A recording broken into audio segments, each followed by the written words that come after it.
തലമുറകളോളം സമാനതകളില്ലാത്ത രുചി. LG കായം. കണ്ണൻ അറിയാം എന്റെ മോളെ മാത്രമല്ല, കണ്ണനെ ചുറ്റുമുള്ളവരെ കണ്ണന് നന്നായിട്ട് തിരിച്ചറിയാം.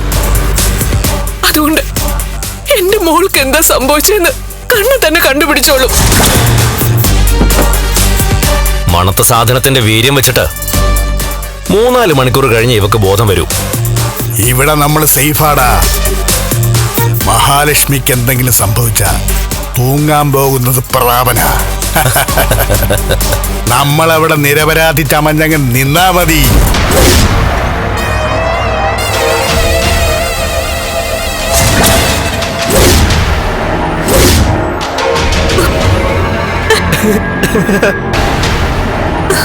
ഇന്നലെ രാത്രി കൊണ്ടുവന്നതാ. പിന്നെ നന്നായിട്ടൊന്ന് ഉറങ്ങി തെളിയട്ടെ എന്ന് വിചാരിച്ചു.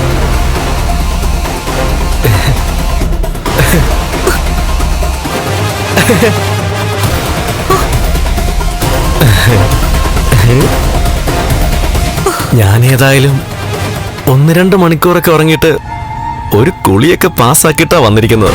നിങ്ങൾ എന്തിനാ എന്നെ ഇങ്ങോട്ട് കൊണ്ടുവന്നിരിക്കുന്നത്?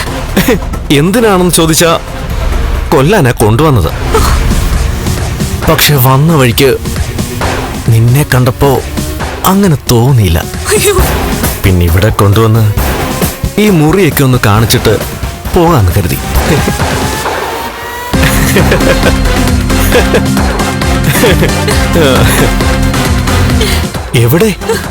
എവിടേക്ക് നീ പോകുന്നു?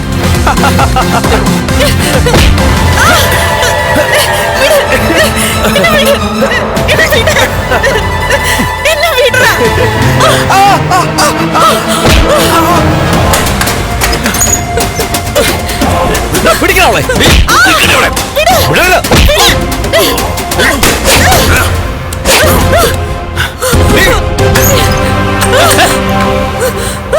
പിടിക്കാവളെ.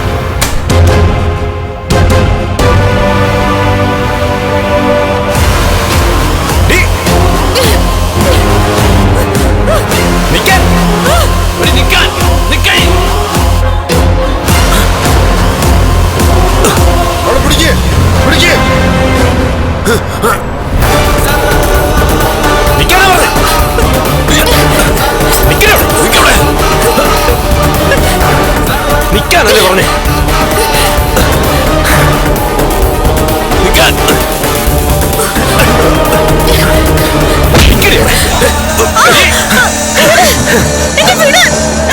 അങ്ങനെ അങ്ങ് പെടയാതെ മോളെ. നീ വിചാരിച്ചോ ഞങ്ങളുടെ ഇന്ന് രക്ഷപ്പെടാന്ന്? ഇനി നിനക്കൊരു തിരിച്ചു പോക്കില്ല. പിടിച്ചോണ്ട് വാടയോളെ.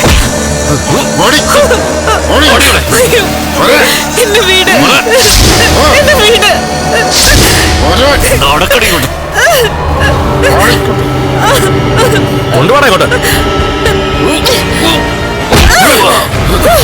പിടിക്കാവളെ.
നീ ആരടാ?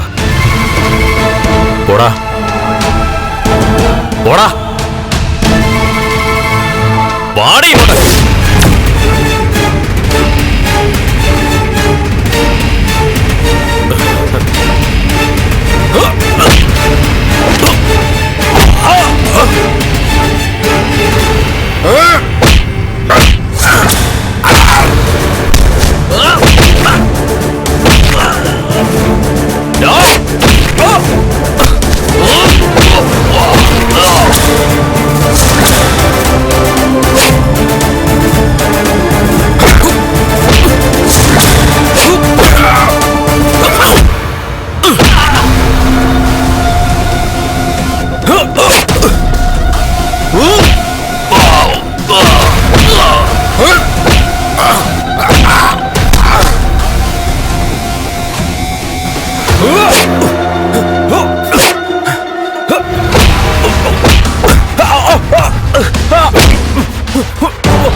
പേടിക്കണ്ട.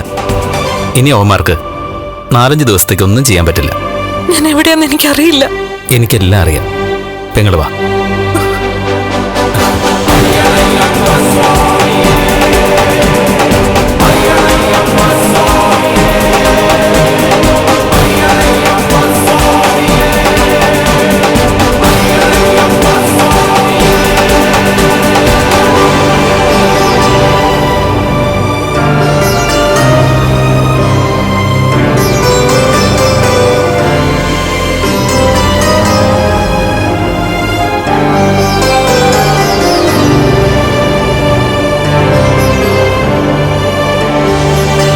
അതെ, വലിയ ഭക്തയാണെന്ന് എനിക്കറിയാം. ഇപ്പോ ദേഹശുദ്ധി വരുത്തിയിട്ടില്ലെന്നും അറിയാം. എങ്കിലും ഭഗവാനാണ് രക്ഷിച്ചത്. അതുകൊണ്ടൊന്ന് വണങ്ങിയേക്ക്.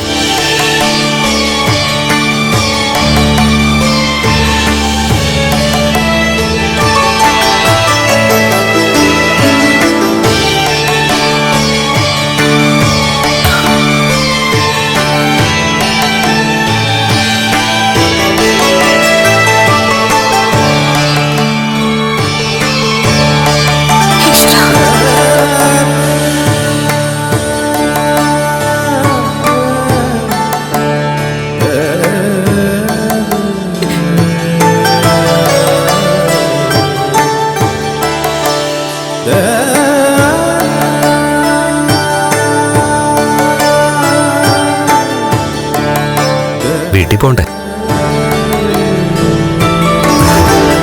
അതിന് എന്റെ വീടറിയോ? പെങ്ങൾക്കൊരു അപകടം പറ്റിയപ്പോ കൃത്യമായിട്ട് ഞാനിവിടെ എത്തിയില്ലേ? ഒരു അപകടം ഒഴിവാക്കിയില്ലേ? അങ്ങനെയുള്ള ഒരാൾക്ക് വീട് കണ്ടുപിടിക്കാനാണോ പ്രയാസം? വെറുതെ തുറച്ചു നോക്കുകയൊന്നും വേണ്ട. ഞാൻ ആരാണെന്ന് ചിന്തിക്കുകയും വേണ്ട. ദൈവം മെസ്സേജ് തന്നു, ഇവിടെ ഒരു പെൺകുട്ടി അപകടത്തിലാണെന്ന്. അതുകൊണ്ട് പാഞ്ഞെത്തിയതാ. ഞാൻ ബൈക്കുമായിട്ടാ വന്നത്. എന്റെ ബൈക്കിൽ കയറാൻ പേടി വല്ലതുണ്ടോ?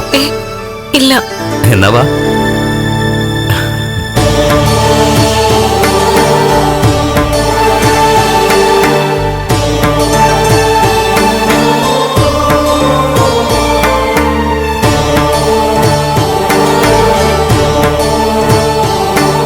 നേരം പുലർന്നിട്ടില്ല.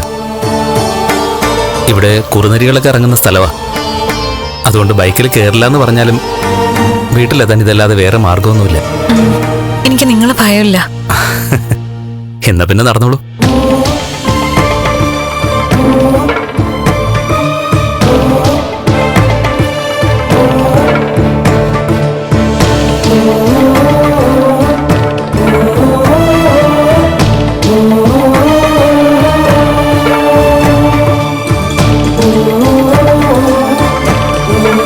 അന്യപുരുഷന്റെ വണ്ടിയിൽ കയറാൻ ബുദ്ധിമുട്ടാണെന്ന് എനിക്കറിയാം.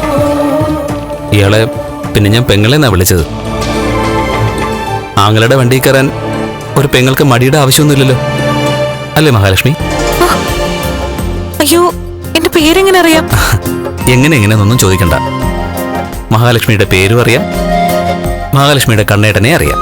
പക്ഷേ ജീവിതത്തിൽ ആദ്യമായിട്ടാണല്ലോ ഞാൻ നിങ്ങളെ കാണുന്നത്. ഞാനും ജീവിതത്തിൽ ആദ്യമായിട്ടാ മഹാലക്ഷ്മിയെ കാണുന്നത്. പിന്നെ എന്റെ പേരെങ്ങനെ അറിയാം?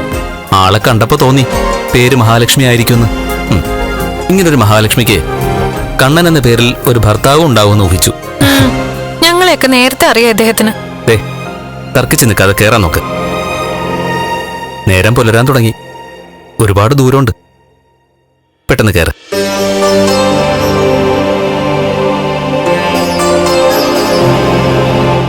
കേറ് പെങ്ങളെ.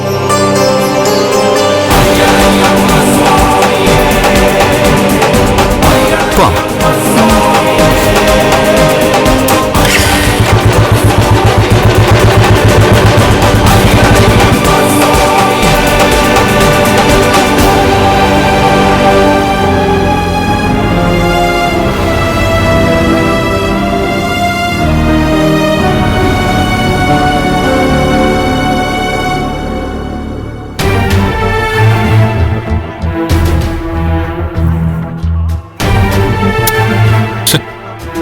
ഇവരെല്ലാം ഫോൺ ഓഫാക്കി വെച്ചിട്ട് ഇത് എവിടെ പോയി കിടക്കുക? കണ്ണേട്ടൻ ഇങ്ങനെ വിഷമിക്കാതെ ചായ കുടിക്കുക.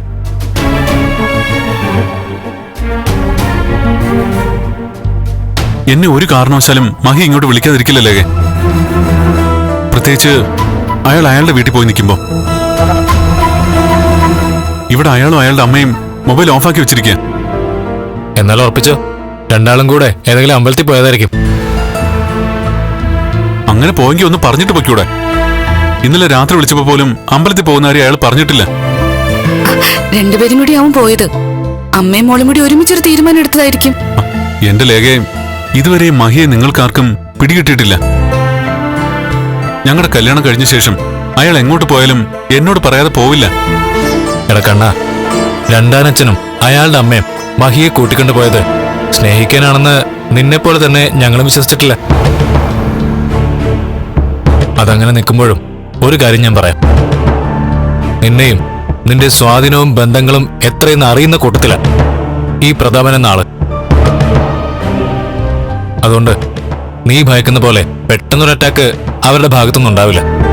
ഞാൻ നിങ്ങൾ രണ്ടാളോടും പറഞ്ഞല്ലോ, ഇന്നലെ അയാൾ പോയപ്പോ മുതല് അകാരണമായി എന്റെ നെഞ്ചിടിക്കാൻ തുടങ്ങിയതാ. പുലിമടയിലോട്ടല്ലടാ പോയത്. അതിന്റെ ഒരു ടെൻഷൻ നിനക്ക് എന്തായാലും ഉണ്ടാവും. പിന്നെ ഇവിടെ പ്രതാപൻ അയാളുടെ പ്രതാപം മഹിയോട് കാണിച്ച നമ്മളയാളുടെ നെഞ്ചിടിച്ച് പാട്ടും. എന്റെ മഹിക്ക് എന്തെങ്കിലും സംഭവിച്ചിട്ട് അങ്ങനെയൊക്കെ ചെയ്തിട്ട് എന്താണ് പ്രയോജനം? അങ്ങനെയൊന്നും സംഭവിക്കില്ല കണ്ണേട്ടാ. ഏതൊക്കെ രീതിയിൽ മഹി അവരെല്ലാവരും കൂടി വേദനിപ്പിക്കാൻ നോക്കിയതാ. എന്നിട്ട് അവൾക്കൊരു പോറിലെങ്കിലും ഏൽപ്പിക്കാനായിട്ട് അവരെ കൊണ്ട് കഴിഞ്ഞോ? ഞാൻ ഒരുപാട് തവണ അയാളോട് പറഞ്ഞിട്ടുണ്ട്, വിളിച്ച് തിരിച്ചു വിളിക്കണം, മൊബൈൽ ഓഫാക്കി വെക്കരുതെന്ന്. അതിന് തക്കതായ കാരണം കാണും കണ്ണ. കുറച്ച് കഴിഞ്ഞ് മഹി കോൾ എടുത്തില്ലെങ്കിൽ നമുക്ക് അയാളുടെ വീട്ടിലോട്ട് പോവാം. അല്ലാതെ ഇനി അങ്ങോട്ട് വിളിക്കാനൊന്നും നിൽക്കണ്ട.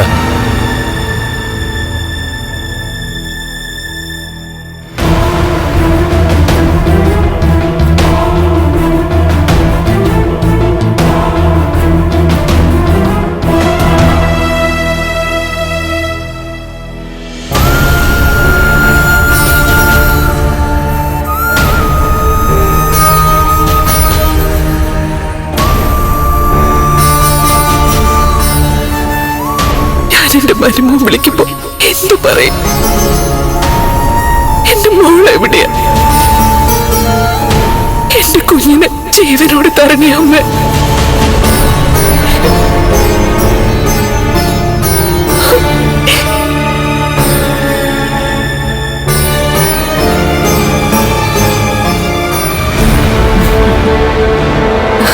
അങ്ങനെ ഒരു ശല്യം അങ്ങ് ഒഴിഞ്ഞുപോയി. ഇതൊരു കേസും വഴക്കും ഒക്കെ ആവോ അമ്മ? കേസും വഴക്കും ഒക്കെ ആയ നമുക്കെന്താ മോളെ? എല്ലാം ചെയ്തിരിക്കുന്നത് പ്രതാപനല്ലേ. ഇനി കേസ് ഉണ്ടായ ജയിലിൽ പോയി കിടക്കാൻ അയാൾക്കൊരു മടിയില്ലെന്നല്ലേ പറയുന്നേ. ആ പിന്നെ കോടതി കൂടുമ്പോ നല്ലൊരു വക്കീലിനെ വെച്ച് അയാൾ ഇറങ്ങിക്കോളും. അങ്ങനെയൊന്നും ഇറങ്ങി വരാൻ കണ്ണേട്ട് സമ്മതിക്കുമെന്ന് എനിക്ക് തോന്നുന്നില്ല. കണ്ണേട്ടനും നിയമം അറിയാവുന്ന ഒരു വക്കീല, അതമ്മ മറക്കരുത്. അയ്യോ, അതൊന്നും മറക്കുന്നില്ലേ? അവൻ എടുക്കാത്ത ഡിഗ്രി ഉണ്ടോ? എന്തൊക്കെയാ പഠിച്ചത്? അതും വീട്ടിലിരുന്ന് എല്ലാം പഠിച്ചെടുക്കല്ലായിരുന്നോ? അങ്ങനെയുള്ളപ്പോ അത്ര പെട്ടെന്ന് രക്ഷപ്പെടാൻ പറ്റുമോ അമ്മ? കരുണേടത്തിക്ക് കൃത്യമായിട്ട് അറിയാം ഇതിന്റെ പിന്നിൽ കരുണേടത്തിയുടെ അച്ഛനും മുത്തശ്ശിയാണെന്ന്. ഇവിടെ വന്ന് അവരുടെ അമ്മ അവരെ വിളിച്ചപ്പോ അവർക്കൊപ്പം ഇടാൻ പോലും കണ്ണേട്ടിന് താല്പര്യമില്ലായിരുന്നു. എടി, അതുകൊണ്ടല്ലേ അവളുടെ അമ്മയെ കൊണ്ട് തന്നെ പ്രതാപം വിളിപ്പിച്ചത്. അയാളോ അയാളുടെ അമ്മയോ വന്ന് വിളിച്ചാ ഒരു കാരണവശാലും കണ്ണൻ അവർക്കൊപ്പം ലക്ഷ്മിയെ വിടില്ലായിരുന്നു.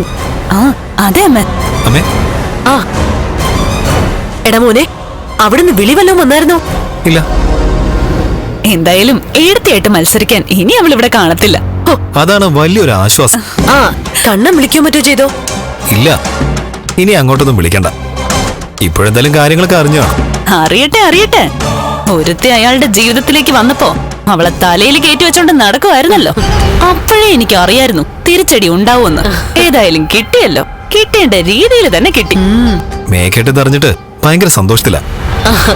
എടാ, അവൻ പിന്നെ സന്തോഷിക്കാതിരിക്കോ? എന്നുവെച്ചാ അവനെ ഇവിളെയും തമ്മിൽ തെറ്റിക്കാൻ വേണ്ടിട്ടേ എന്തൊക്കെയാ യക്ഷി ചെയ്തേക്കുന്നേ. അവളുടെ താണ്ഡവം തീർന്നു. ഇനി അവളുടെ ആത്മാവ് മുകളിലിരുന്ന് കാണും ഞാനും മേക്കേടിനും കൂടെ കല്യാണം കഴിച്ച് സുഖമായിട്ട് ജീവിക്കുന്നത്. ഇനി അവള് രക്ഷപ്പെടും അമ്മേ? എടാ, രക്ഷപ്പെടാനാണെങ്കിൽ അവളിപ്പോ തിരിച്ചു വരണ്ടേ? ആ, ഇന്നലെ രാത്രിയിലെ അവളെ കുറെ തടിയന്മാര് തൂക്കിയെടുത്തോണ്ട് പോയതല്ലേ. ഇതുവരെ അവള് തിരിച്ചു വരാത്തതുകൊണ്ട് ഇനി വരുന്നതേ അവളുടെ ചേതനയേറ്റ ശരീരമായിരിക്കും. ആ, അതിനെ ഇങ്ങോട്ട് കൊണ്ടുവരോ അതോ അങ്ങോട്ട് കൊണ്ടുപോവോ? എടി, അവളുടെ തറവാടൊക്കെ അവിടെയല്ലേ, അതുകൊണ്ട് അങ്ങോട്ട് കൊണ്ടുപോവേ ഉള്ളൂ. കണ്ണേട്ടൻ പറയും ഇങ്ങോട്ട് കൊണ്ടുവരാൻ. എടാ, എങ്ങോട്ടോ കൊണ്ടുപോട്ടെ, എന്നിട്ട് ഏതെങ്കിലും ഒരു ശ്മശാനത്തിൽ അവളെ കൊണ്ടിടട്ടെ. ഇനി നമ്മൾ പേടിക്കേണ്ടതേ ആ അനന്തൂനെ ലേഖയുവാ. അവരൊക്കെ കൂടി ഇനിയിപ്പൊ എങ്ങനെയാ അവനെ ബ്രെയിൻ വാഷ് ചെയ്യാന്ന് പറയാൻ പറ്റില്ല. അത് ശരിയാ മഞ്ജു. ചിലപ്പോ ഈ വീടൊക്കെ വിറ്റിട്ട് കണ്ണേട്ടൻ അവർക്കൊപ്പം മാറി താമസിക്കാനുള്ള സാധ്യതയുണ്ട്. ഉടനെ ഒന്നും അനന്തുവേണ്ണും ഭാര്യയും ജർമ്മനിയിലേക്ക് പോകുന്നില്ലെന്നാ കേട്ടത്. എടാ, ആദ്യം ഏതായാലും ദേ ഇവളുടെ കാര്യത്തിൽ ഒരു തീരുമാനം ആവട്ടെ. അത് കഴിഞ്ഞ് പിന്നെ നമുക്ക് കണ്ണന്റെ അടുത്ത് പോയി കരഞ്ഞ് കാല് പിടിച്ച് കൂടെ നിർത്താം. എല്ലാം എങ്ങനെയെങ്കിലുമൊക്കെ എഴുതി വാങ്ങിക്കുന്നത് വരെ അതൊക്കെ ചെയ്തല്ലേ പറ്റൂ.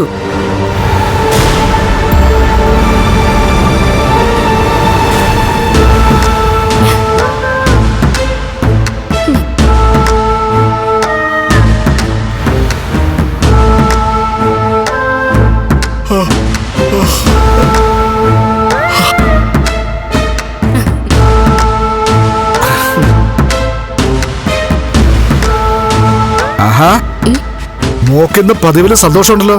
അത് പിന്നെ കാണാതിരിക്കോ അച്ഛാ. ഇനി അവള് മടങ്ങി വരാതിരുന്നാ മതിയായിരുന്നു. മയക്കത്തിൽ കൊക്കയിലേക്ക് വീണവള് എങ്ങനെ മടങ്ങി വരാനാ? അവളെ കൊണ്ടുപോയവര് പിന്നെ വിളിച്ചായിരുന്നോ? ഫോണിലൂടെയുള്ള സംഭാഷണങ്ങളൊക്കെ കുഴപ്പമാ മോളെ. അവന്മാരെ ഞാൻ നേരിട്ട് കണ്ടോളാം. എന്തായാലും കുറച്ച് കഴിയുമ്പോ അവന്മാരെന്നെ വിളിക്കും. എടാ പ്രതാപ, എന്റെ നെഞ്ചു കിടന്ന് പടപടാന്ന് ഇടിക്കുക. കണ്ണൻ നിസാരക്കാരനല്ല കേട്ടോ. അമ്മ എന്താ അമ്മ ഇങ്ങനെയൊക്കെ സംസാരിക്കുന്നേ? വരാൻ പോകുന്ന ഭീഷണിയെ പറ്റിയൊക്കെ എനിക്ക് നന്നായിട്ട് അറിയാം. അതൊക്കെ അറിഞ്ഞു വെച്ചുകൊണ്ട് തന്നെയാണ് ഞാൻ ഇതൊക്കെ ചെയ്തത്. എന്റെ മോക്ക് വേണ്ടിയാണ് ഞാൻ ജീവിക്കുന്നത്. അങ്ങനെ മോളുടെ കണ്ണീര് എപ്പോഴെങ്കിലും കാണേണ്ടി വന്നാ എന്റെ ജീവൻ കളഞ്ഞിട്ടാണെങ്കിലും ഞാൻ അതിന് പരിഹാരം കണ്ടിരിക്കും. ഇതെന്തായാലും കേസും വഴക്കും ആവുന്നുള്ള കാര്യം ഉറപ്പാ. അയ്യോ, എന്തിനാ പേടിക്കുന്നേ? ഞാൻ പറഞ്ഞിട്ടുണ്ടോ അമ്മയുടെ അവളെ തീർത്തു കഴിഞ്ഞാൽ സുരക്ഷിതമായി ഏതെങ്കിലും സ്ഥലത്തോട്ട് മാറിക്കൊള്ളുന്നു. എടാ, എന്നാലും ഇവിടെ വെച്ചല്ലേ അവളെ കാണാതായത്. ഇങ്ങോട്ട് പോലീസുകാർ കയറി വരില്ലേ? നമ്മളെ ചോദ്യം ചെയ്താൽ നമുക്കൊന്നും അറിയില്ല, അത്ര തന്നെ. എടാ, നമ്മളെ കൂട്ടിക്കൊണ്ടുപോയേ പോലീസുകാരിൽ ലോക്കപ്പിലിട്ട് ഇടിച്ചാലോ? ഏതായാലും അമ്മയും മോളെയും അവർ കൂട്ടിക്കൊണ്ടുപോകാൻ പോകുന്നില്ല. പിന്നെ കൊണ്ടുപോകുന്നത് എന്നെ ആയിരിക്കും. പിന്നെ എന്നെ അവന്മാർ മെതിക്കുകയാണെങ്കിൽ അങ്ങ് മെതിക്കട്ടെ.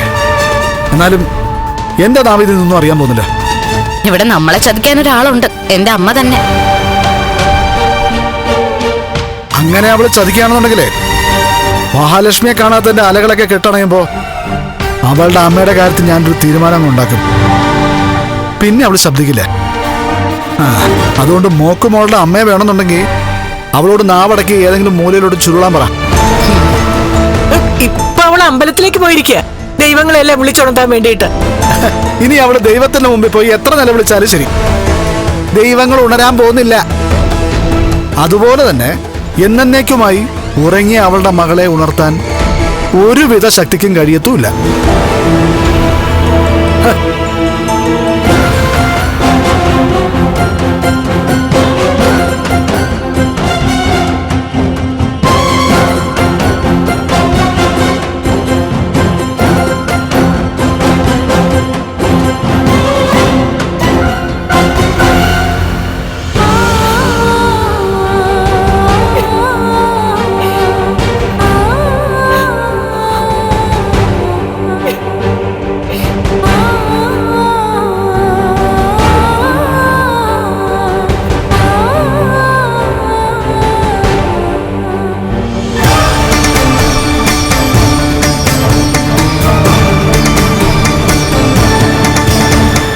തലമുറകളോളം സമാനതകളില്ലാത്ത രുചി.